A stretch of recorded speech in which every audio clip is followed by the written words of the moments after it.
Breaking news today. The first Russian drone attack on Kyiv in 12 days is met with immediate and complete destruction.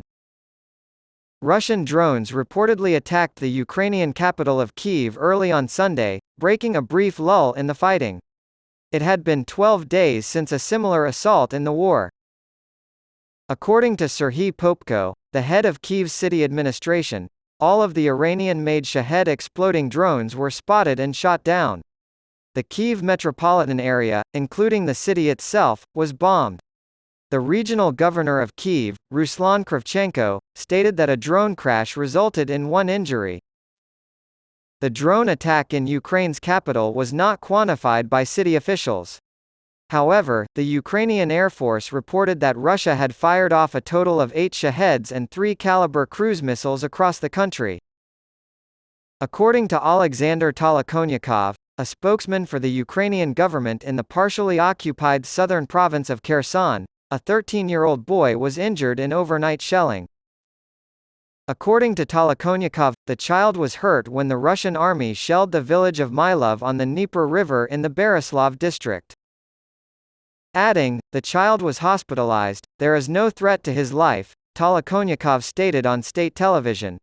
Sunday morning saw further shelling of Kherson province, with 4 people injured in the province's capital, also named Kherson. Russian troops operating in the Russian-occupied portion of Kherson province, according to the regional prosecutor's office, attacked a residential area of the city. At least 4 civilians were injured, with 2 of those hurt coming from a targeted strike on a high-rise, the office reported on Telegram.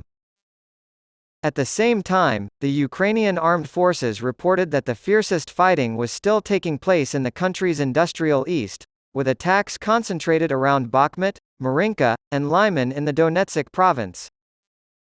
Russia conducted 27 airstrikes, 1 missile strike, and around 80 attacks from multiple rocket launchers over the previous 24 hours, the General Staff reported on Sunday morning as part of their regular update. These attacks were directed at various regions in the north, northeast, east, and south of the country. On Sunday, Ukraine's National Day of Observance for its navy, President Volodymyr Zelensky traveled to the Black Sea port city of Odessa to meet with the Navy commander, discuss plans for a naval drone and missile program, and give out awards to deserving service members. The Russian region of Belgorod, which borders Ukraine, reportedly had its air defense systems shoot down a drone, and the Russian region of Kursk, which borders Ukraine, was shelled. There were no reported injuries or property loss. Russian authorities showed no sign of backing down after last week's high drama involving Wagner chief Yevgeny Prigozhin's rebellion. The Speaker of Russia's lower house of parliament, the State Duma, Vyacheslav Volodin, said on Sunday that Putin emerged from the crisis, having strengthened his position even more both in the country and the world. By having passed this test, he said of Russian society, it has shown its maturity.